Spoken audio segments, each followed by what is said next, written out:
Hello, everybody, and welcome to the Money Mindset Manifesting Business Show.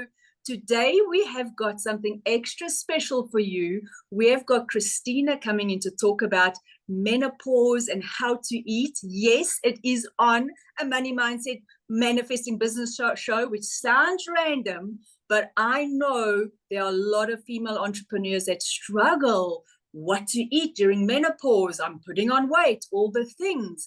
And I firmly believe that one aspect of your life is going to affect other aspects of your life. Nothing is set in stone. Nothing is in their own little block. So it does interlink and affect your business as it is, right? Because it affects your mood, it affects your emotions, and we want to feel really good in business. This is why I love that Kristina is coming on today, talking about how to finally lose the menopause belly without giving up chocolate. What? Yeah. Yes, please. Yeah, we need chocolate. Yes. Welcome, Angel. Thank you so much for coming on the show. I really appreciate you coming in as a guest expert, talking to us about this, guiding us through it. So if you could just introduce yourself quickly and tell us a little bit more about yourself and how you got involved in this wonderful journey. Of course, thanks for having me. You're welcome. So my name is Kristina von Oertzen, and I'm a nutrition coach, a certified nutrition coach, and I'm showing food lovers how to indulge without the consequences during menopause. And with consequences, just to be more specific, it's food intolerances, so reacting to food, or the dreaded weight gain, which is such a common problem during menopause, or perimenopause, because this is when it usually starts. Right. What type of methods do you use to help people? Do you have a specific structure, or do you, I know a lot of people would draw bloods and go with hormones in the bloods and all that. So what is your speciality? What do you No do? blood involved. I have something, it's called the Worth It method that I'm Right. using. And it's the principle is, and this is the principle of all of my work, is that food is nourishing. So we need to eat. We need to eat because every single cell is dependent on the food that we put into our bodies. And some of the food is the soul food. And that's, for example, that whatever, your bag of chips that you so much love, or your chocolate. So that's the soul food, but you eat it in moderation, combined with really nourishing but still tasty food. Because for me, the flavor is everything. So that's summarized in the Worth It method. We can go into more detail if you want later. Right. Um, so you're talking about the soul food, and I think a lot of people almost eat to suppress emotion, right, and all that, and they keep saying, but I'm doing everything right, and I'm not losing weight, and especially I think around midlife and menopause. So what actually goes on with your metabolism when you start hitting menopause? Does it change? Is there really something that we need to pay attention to, or is it all a myth? It's not a myth. It does change, but it doesn't change by itself. So it actually is it's a while ago they had some studies and they found out that it actually only drops when we are 60, and that's by itself. But it drops so that what we call metabolism is basically the calories we burn just to keep everything going in our bodies. And that by itself doesn't drop. But if your muscles are shrinking, and that's happening, so as we age, and then as we go into menopause, this accelerates, our muscles are declining. And the fewer muscle tissue we have, the fewer calories we burn. And this is then causing the drop in metabolism. And this is a really sneaky one because you can just eat exactly the same as you've always eaten, and you move the same as you always have, and you still put on weight because of that. So it's that, the muscles that are declining. And then the other thing is that because the hormones are also going downhill, yeah, so our estrogen is leaving the body, for example, this then causes some fat redistribution, which means some of the fat maybe that you used to have on your hips, well, it stays on your hips, but new fat will then usually come on at the belly. So you develop something more like an apple shape. And Right. this is something really mean. And then the third Yes. thing, this is happening to all of us because the children are out of the house. We're just less active. We know exactly what good food means and where to get it. This is life happens. So we just, most of us are eating more, and we just know that good wine, we found that. So we just want to have that. And this is that we're consuming more calories on top of that. So you can see it's a lot of different factors. And when you just look at Yes. them, you know, this is why it's happening.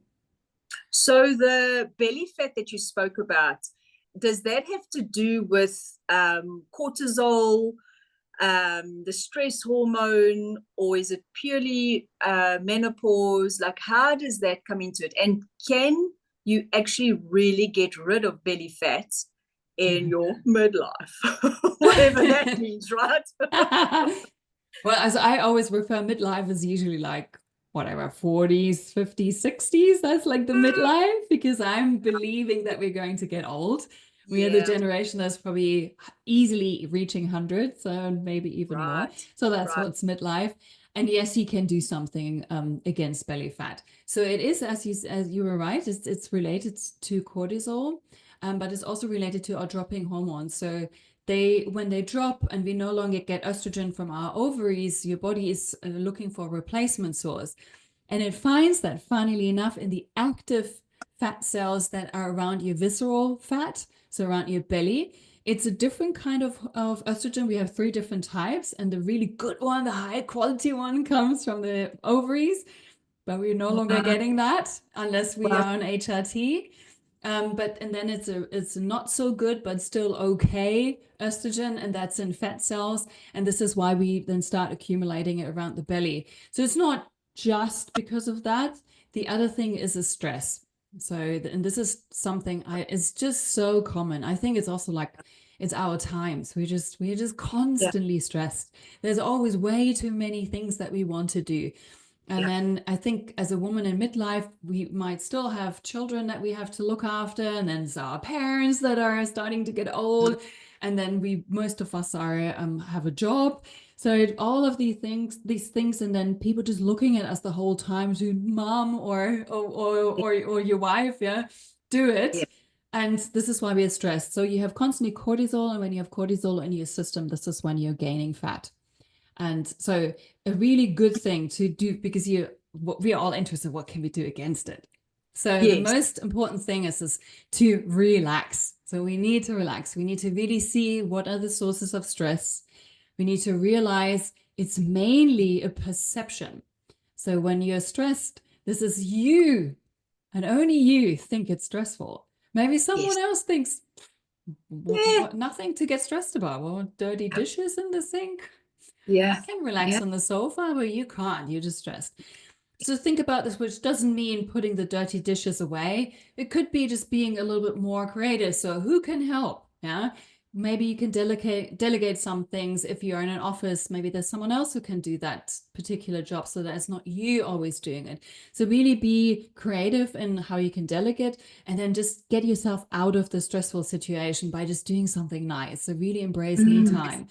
Get a manicure, so out of the house when no one can get you, or get a Mm. massage, just something nice. Go for a walk in nature, because that's naturally de-stressing. Just being in nature, it's a nice thing. So that's one thing. The other thing is really looking after your muscle. Muscle is the currency that we have to get old and also to eat, because the more muscles you have, as I mentioned earlier, the more calories you burn.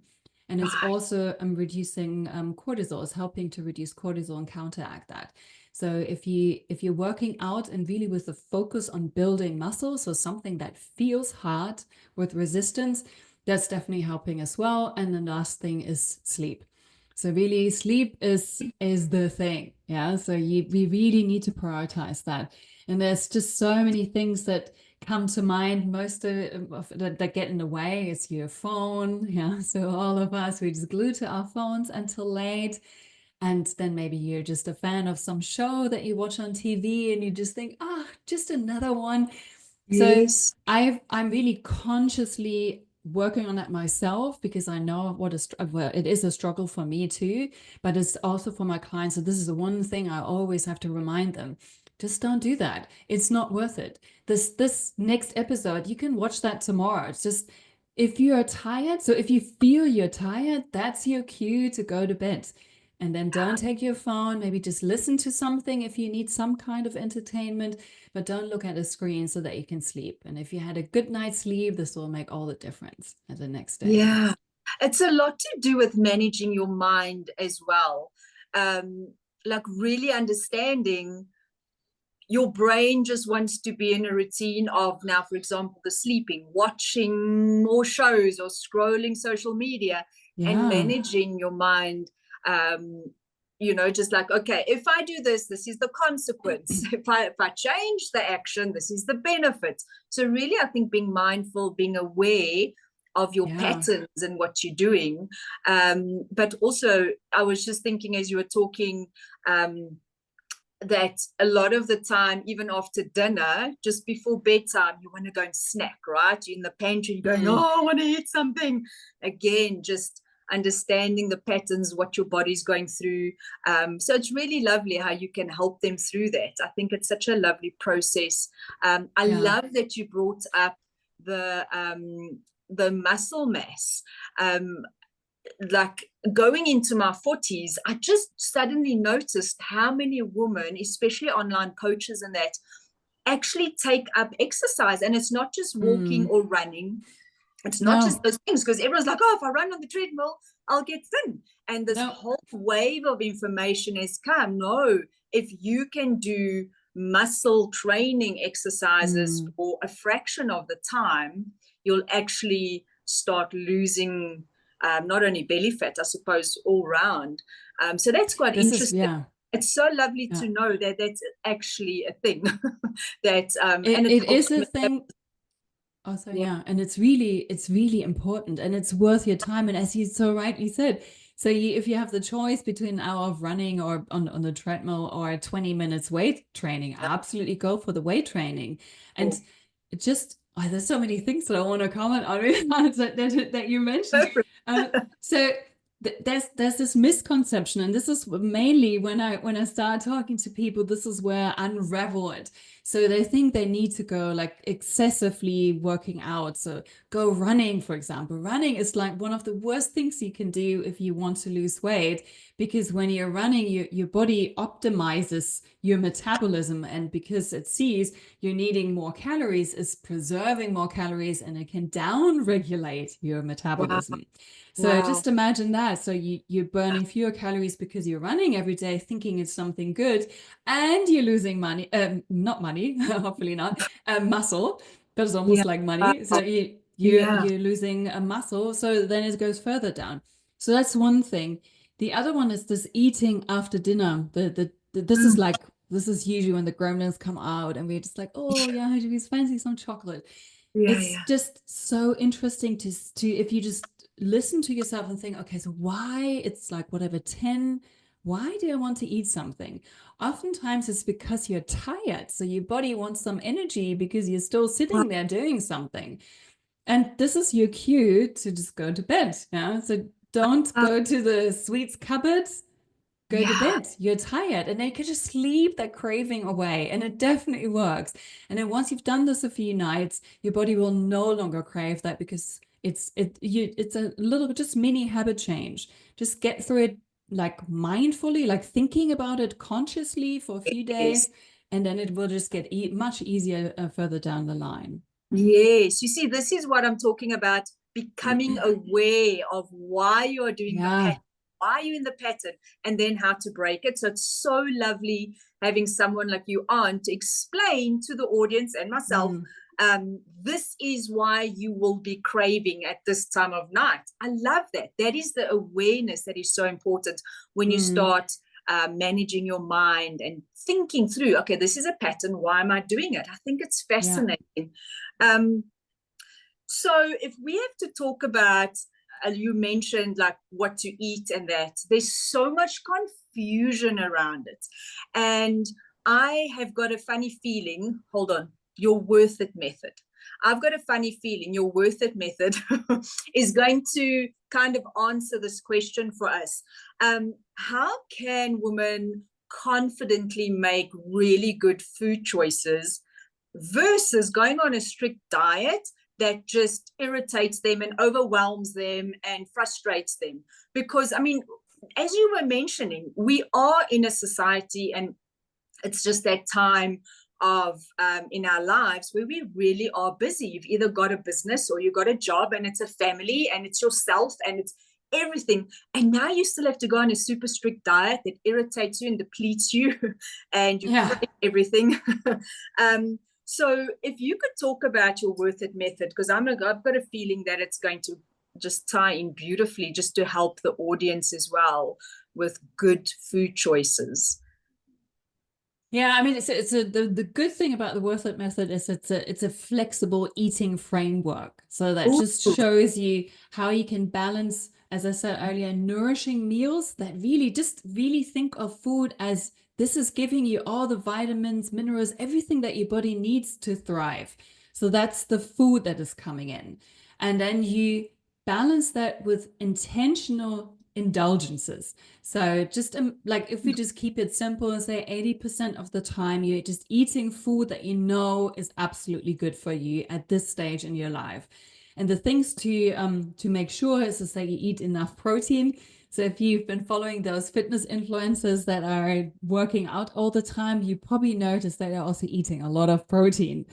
Because protein is what helps your body after it got the stimulus through the workout to then build and repair the muscle.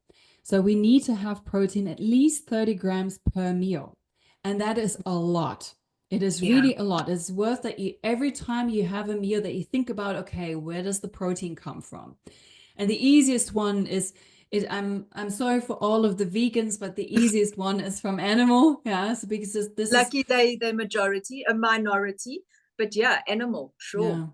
Yeah. Yes, because then you get it for, oh, sorry, and I let you talk because I'm always going on a rant. Because animal protein gives you for fewer calories, higher amounts of protein. Oh, wow. Oh, that's interesting.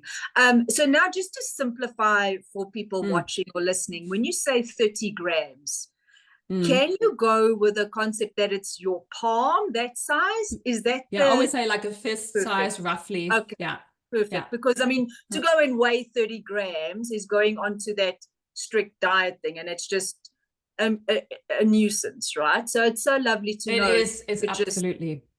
Okay. But what I really like is just for a very short period that you actually measure a few times your protein so that you know, okay, this is 30 grams. So 100 grams of, for example, chicken breast is 30 grams of protein. That you know, okay, this is how it looks like if I have 100 grams of chicken. And then you just, whatever, have your 5-6 protein sources and you know exactly, okay, this is 30 grams of protein. Do this just like for a little short time so that you know, okay. And then of course, we don't need to have exactly 30 grams. So we just want to aim and make sure and prioritize that on our plate. I want to go back to the exercise thing you were talking about, especially women that now actively want to start not only losing weight and menopause, whatever, but building muscle for that. Would you suggest a good protein powder, or would you suggest the chicken breast? And do you have it before the exercise or after the exercise, right? There's so much confusion. What do you think of the protein powders? Both is fine. So the chicken breast and the protein powder is fine. But then if you think about that, you want to eat protein at every meal, it's getting quite a lot. So I usually start off with a protein shake in the morning because it's really easy. It's gentle on the stomach. You don't have to start cooking or anything. So you just put that into your shake and just make sure it's a good quality protein. You can go with plant protein. The only thing with plant protein is usually when you just always look at the 100 grams and how much of that is protein. And if there's some plant proteins or generally proteins where 60 grams is only protein, and then just think about, okay, where does the 40 grams come from? So that could be emulsifiers, regulators, all sorts of stuff that you don't want in there. So I've started using beef protein isolate, which has 97 grams of protein in 100 grams. So that's the one that I really like. It was a bit weird in the beginning, I have to admit, when I started Really? using it. Before that, I had a good plant protein powder. And if you, because I'm lactose intolerant, if you want to go with whey protein, that's another good one. Almost tastes like a milkshake. So absolutely substitute with protein powder.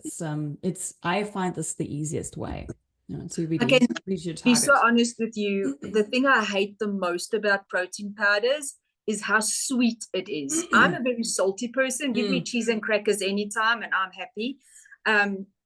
So it's funny, like you were mentioning, without giving up chocolate, and I was thinking like, yeah, and the cheese and the salamis and whatever, Yeah. because that's my Yes. favorite, right? So I really struggle with protein powders because they have to add, I don't even know if they add a lot of sugar, because I know some of them are really sugar controlled as well. But anyway, I just put it in a smoothie with a whole bunch of other things to make it not as sweet. I really struggle with that. I really do. So And it's actually not really good to have it sweet. It doesn't matter if it comes from sugar. I mean, sugar would be really bad. So if you have sugar sure. in your protein powder, do Yeah, not use that. sure, Yeah, and sure. it's the same like with these protein bars. If you look at a Oh protein my bar goodness. that is, they're Yes. usually full of sugar. It's What's horrible. happening Yeah, with that? And like honestly, you in the aisle and you're like, oh my gosh, this is the perfect snack. yeah, And you grab it and you it's not. don't check the sugar, and it's sometimes horrific. And I Yes. think it's just to salads, which is really Mm. bad. But so Yeah, on that definitely pay point, attention there. And then if it's yes. a sweetener, then it might still increase your blood sugar response, because your body, even if it eats something sweet without calories, it can still, especially if you just have something sweet without calories, it will Mm, still increase your insulin. And if you have insulin in your system, this is when you can't burn fat. So it's when you're storing fat. So we just want to make sure that we always keep this like relatively, like, of course, every time we eat, we have a little blood sugar increase, but we just want this more like a gentle wave rather than massive spikes. And I love it that you like the savory or not so sweet, because and this is something that I had to intentionally do. So my morning smoothie is not sweet. So you can put into that. So I had clients who put carrots in there, so you can just make this yeah, yeah, taste less sweet. But for me, it's more like unhealthy fats than healthy fats with protein. So I have a lot of nuts and seeds in there, and then I put like berries in it because they're not yeah, super sweet.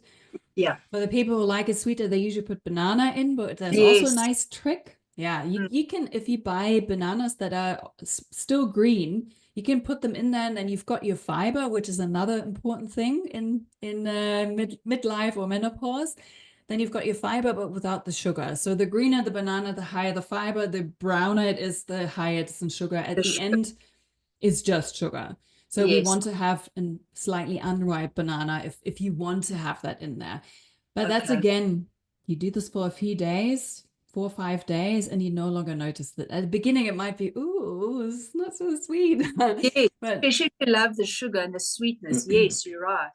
You're right. yeah, Listen, I would go with celery and spinach, and because I prefer good. that.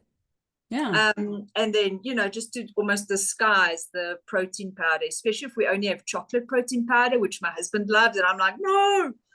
But anyway, No, I that's always go with the unflavored, because the more flavor is in there, the it. more of the stuff is in there that you don't want to have. So anything artificial, then, I mean, it's just everything. You've got Mm. whatever, cookie dough, protein Oh powder, my gosh, and yes. yeah.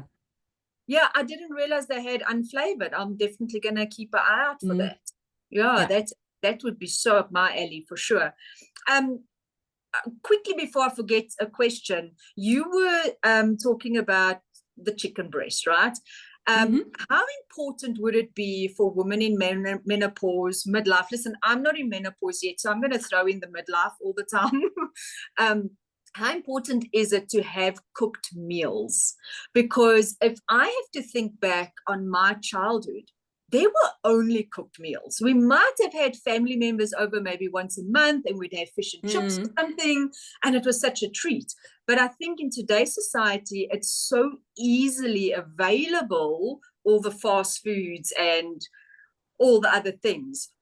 But how important would it be for women to focus on home cooked meals, and why is it important? So one thing first, so if you're not in menopause, if you are in your early 40s, maybe even late 30s, you were very likely already in perimenopause. And this is when the hormones start to change. So I just want to throw that in there. So, Katrina, I'm 47, so I don't know whether very likely in perimenopause. Am I really? How would I even know? Like, what would the symptoms be? I have no idea. So this, I don't forget about the home cooked meals, but the symptoms would be, so I know, so I mean, there's obvious symptoms. Everyone tells you about the hot flashes. Usually it's anything that is not normal that is very likely a symptom. So if you notice something, so the hot contenders are any kind of stiffness, joint pain. This could be something. Then that you're no longer sleeping through the night. So you're waking up frequently, might be a little bit hotter, which is always difficult if you're living in a hot country. So those could be symptoms, but it's basically, I mean, our body is full of hormone receptors. And when they are withdrawing, then it's just like you have issues everywhere. So it could be that skin changes, or your hair is no longer as shiny as it used to be. So it's very subtle. So for me, it was joint pain, and I absolutely had no clue with that, because we were still at the time when I got it, we still wanted to get pregnant. So I had menopause was just as far as it could be. But that was actually the beginning. That was the perimenopause and the first hormonal changes. And then it just, now I know, because now it's very bad, or it used to, I've fixed it now, but it then got really bad. So I then knew, okay, this is not just something that something, my hip hurts when I'm sleeping. This is a constant pain. So that was it for me, and it's actually a quite common symptom. The hot flashes is a funny one, because they are so famous. Everyone's always talking about the hot flashes, but not every woman gets them. And for me, but this can vary. I have the feeling it's when you're getting closer to it actually happening, but then there could be women who just have it at the beginning. So yeah, it's all very random. So I would say, what are the changes? Irregular periods, and anything that is not normal is very likely at the beginning, if you are in that age group. Okay. And don't freak out, because you can just eat, sleep, and exercise, and you'll be fine. Absolutely. It doesn't have to be tough. It can actually be really nice. So if you ever didn't have your period for a while, you know how liberating this is. So especially if you maybe struggled with your period and it was a painful experience, or you had PMS or headaches, any of that. And then if you don't have it, this happened to me now a few times, and everyone who experiences that, they're always glad when it comes back, because then for some reason we still think it's not good to go through menopause.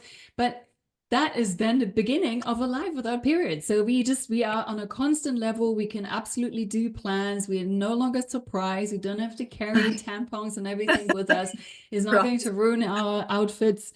It's that time of your life when you can reinvent yourself. You suddenly realize what we just talked about. I need to relax. I'm going to establish a weekly massage.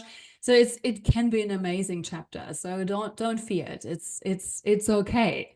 It's something definitely you can look forward to. You don't have to think it's the end. Yeah, it can be the beginning of something amazing. So before you talk about the food, because I've still got my fingers crossed, I just want to ask the audience, if you feel that you are going through menopause, or you feel you may be perimenopause, drop in the comments and let us know where more or less you're at, and what it is that you're really struggling with. Like, is it the hot flashes? Is it the sleepless nights, the weight gain? Get into that in the comments so that we can further this conversation. Okay. All up to you, Kristina. Tell us about the home cooked meals that I can uncross my fingers. Okay. Home cooked meals. Home cooked meals give you full control. So you know exactly, because you're the one putting this together, you know exactly what is in your meal. And if you're buying anything, if it's in a restaurant, if it's from your supermarket and it's a pre-cooked meal, even if it's from the healthy section, if you look at the ingredients, there's always something in it that you might not want. So this could be flavor enhancers. This could be anything that gives it a longer shelf life. Yeah. Sugar is very, very often in there, absolutely unnecessary. Takeaway is just such a great example. So I think it's becoming more popular, so that, for example, if you have a curry where you just think, well, Indians, why would they put sugar in it? Yeah. It suddenly is so sweet. So I'm now ordering. So if sometimes you can a little bit control it, I think home cooked is always better. It beats everything. But if, for example, okay, so tonight you just want to order takeaway, then just ask and say, can you please prepare it without sugar? Or if you go in a restaurant, ask them, can you please prepare it without sugar? Especially when you're from the States, it's just so common. There's even in salad dressings. It's just everywhere. So, but as always, the trend then comes to us. Yeah, I don't know how it is in South Africa, but in Europe, we're adopting many things from the rest of the world. So always be cautious of that. Yeah. So this is something at the sugar, and then the other one is the inflammatory oils. They usually use seed oils, and they are highly inflammatory. So, and that is not good for your system if you have high inflammation levels. This is just not allowing the body to heal and rest, and can also lead to additional fat storage. So we just want to avoid that. And the best thing is to do this with home cooked meals. You also have full control over the macros. So you can say, okay, I'm going to focus on the protein. This is the amount of protein I put in there. This is the amount of fiber I put in there. You can just really look at the vegetables, which was the other important part. I'm always like, what's the most important thing? Vegetables. You can fill it up with vegetables. And vegetable is the one thing, if it's a non-starchy vegetable, which means it's a water-based one, like tomatoes, cucumbers, celery. Those are water-based, or cabbage.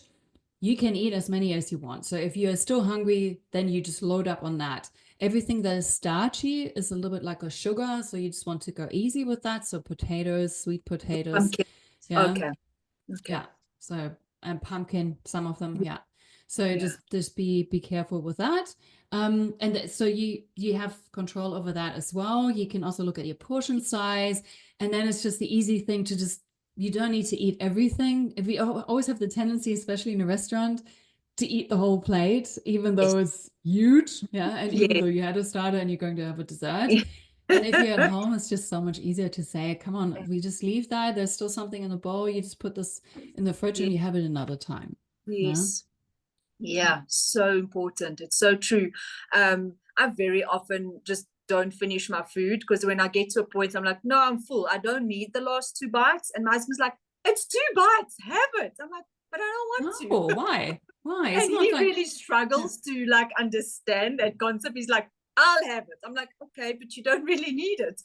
But it's good. Again, always good to have a husband. Always so good to have a vacuum cleaner sitting next to you. Either that or a Jack Russell. That. Okay. Yeah. Get one of those then. So I want to, you are offering the audience a free resource. And I just think it is such a beautiful resource. This is basically a guide that you're giving them, and it says Love What You Eat Guide.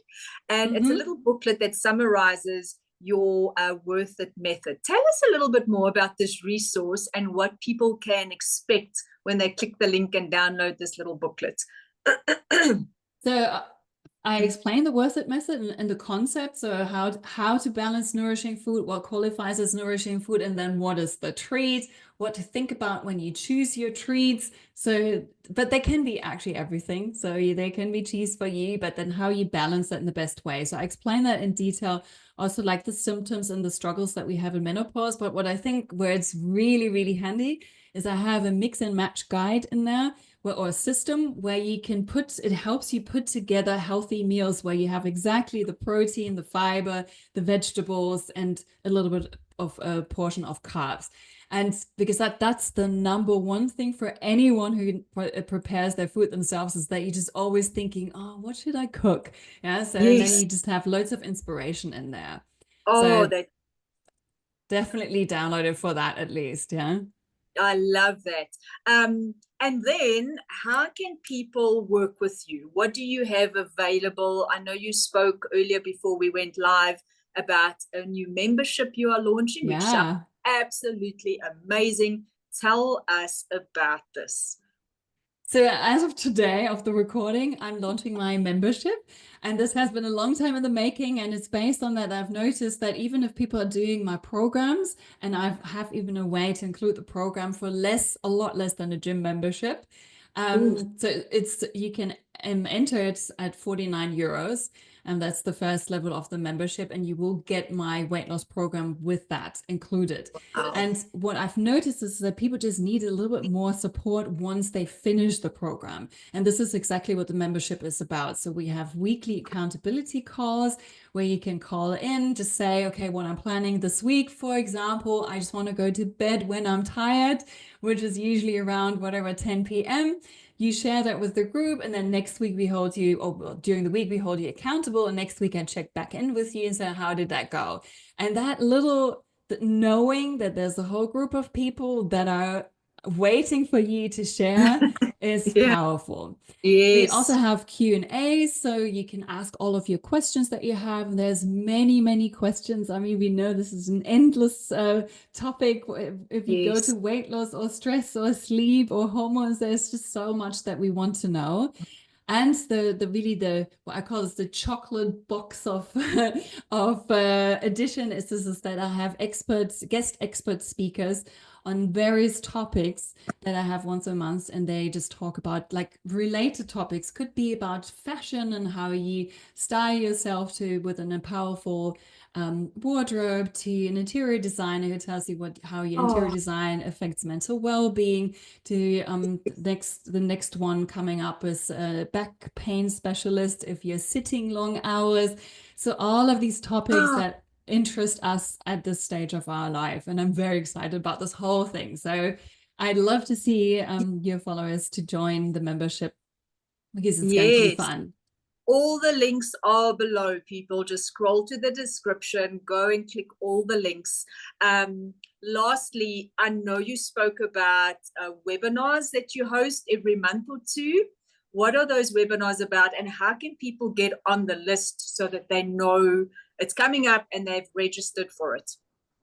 So I have various topics, but it's all related around menopause and hormones and weight loss.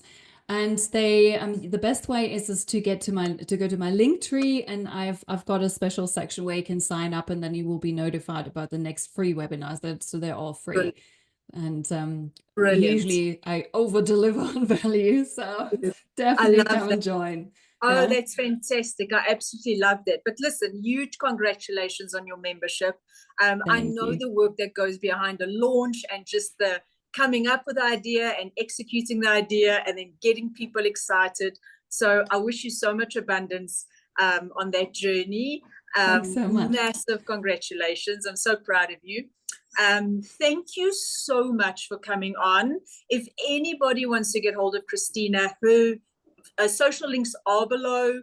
Go and check her out, go follow her, and get yourself on one of those webinars.